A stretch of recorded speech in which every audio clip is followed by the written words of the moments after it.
beledweyne maanta waxaa gaaray wafdi uu horkacayo xildhibaan cabdinaasir xaaji shirwac oo ka mid ah mudanayaasha baarlamaanka dowladda federaalka Soomaaliya deegaan doorashadoodu Hiiraan ay tahay waxaana gegida diyuuradaha Waas Khalifa ee beledweyne soo dhaweyn maqaamkeeda aad ugu sareeyo ugu sameeyay siyaasiyiin iyo qaybaha kala gedisan ee bulshada xildhibaan cabdinaasir xaaji shirwac socdaalkiisa waxaa qayb ka ahaa cutubyo ka tirsan ciidanka qalabka sida kuwaas oo xildhibaanka uu ka soo waday Muqdisho si ay dhankooda ay uga qayb qaataan halganka ka dhanka ah al-shabaab ee Hiiraan ka socda gudoomiyihii hore ee gobolka Hiiraan Cumar Aadan Deeqow Baadiyo oo ka mid ahaa mas'uuliyiinta xildhibaan ka soo dhaweynta garoonka diyuuradaha Waas Khalifa ee beledweyne ugu sameysay ayaa ugu horeyn hadallo soo dhaweyn ah munaasabada ka jeediyay xildhibaanka federaalka Dr. Cabdinaasir Xaaji Shirwac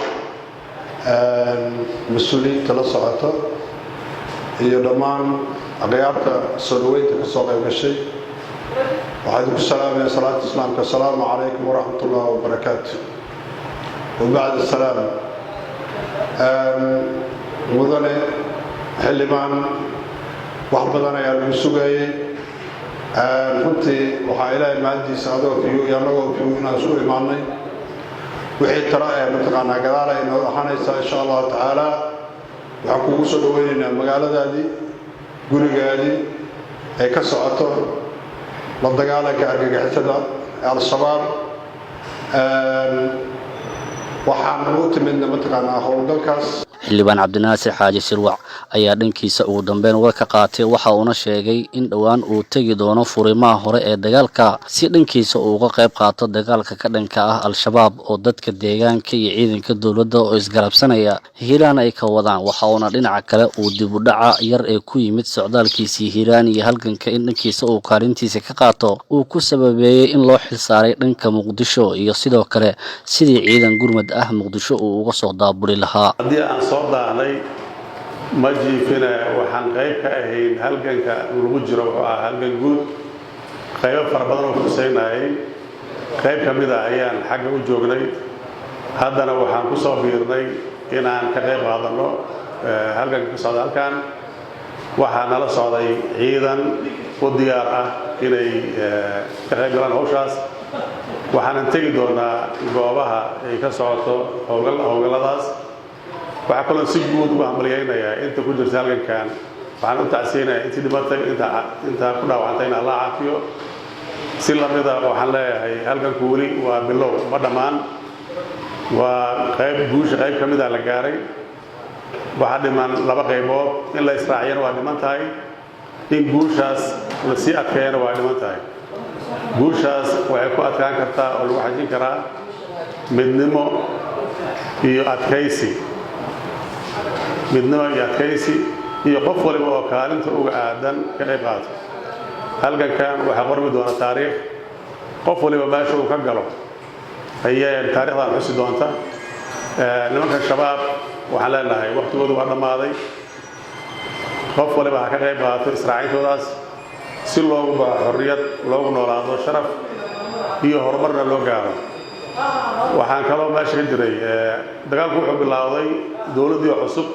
oo aan wali diyaar ahayn hadda maalin ka dambaysa waxa soo xogeysanayo diyaar garowga waxa ilaahay mahadiye gobolka Hiiraan in badan oo kamid in la xoreeyay inta yar oo dhimanna waa israaci doonaa waxaan rajaynaynaa in wadanka oo dhan saas halkaas ugu bilaabatay oo laba xoreeyaan rajaynaynaa hadii la yiraahdo waxa kaloo leeyahay qof waliba oo ka qayb qaato waa loo baahan yahay qaybtiisa ninka qoriga ridaay u mudan ninka taakuleynaya ku xiga ninka dhiirigelinaya ku xiga ninka u gurmanaya hadii dhibaato dhacda ku sii xiga marka ummadan qofka kaalinteeda qaataan leeyahay mid dibad joogan looga maarmin mid dalka joogan looga maarmin mid ganacsatada looga maarmin oday iyo wadaad iyo cid walba looga maarmin qof waliba kaalinta uu ku leeyahay ka qaato annaga qaybta looga aadoon insha Allah wax qaadanaynaa waxaan rajaynaynaa maalmahan waa wada joognaa wixii howlgal ah qaybteena ka qaad doonaa wixii tala ah iyo wixii howlaha u dhimadna si gaar ah soo raysan doonaa maadaama ay waqti u tahay muddo dheer aad baash taagneedeen waxaan idin baad celinaa soo dhaweyntiinii waxaan rabnaa si lamid ah in ciidamada laftooda ay diyaar u yihiin inay isla hadaba si dhaqaaqaan oo aadaan goobihii loogu talagalay sida muuqatana waa u diyaar gaadiidka qaadi lahaa aad iyo aadaan uga mahad celinaa waxa kale u mahad celinaa madaxdii naga soo horeysay ee halkan joogtay muddada dheer halkan ku jirtay u dul qaadatay muddo 4 bilood oo rajiifay idan kama maqnayn waa idin la joognay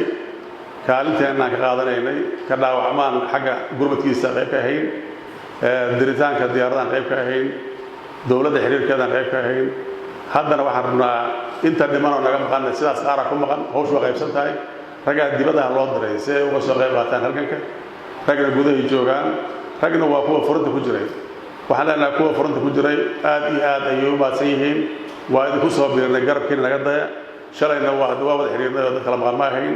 inta dhiman waa israacinayna aad iyo aad u mahadsan maxamed ibraahim siyaad telefishinka kalsan beledweyne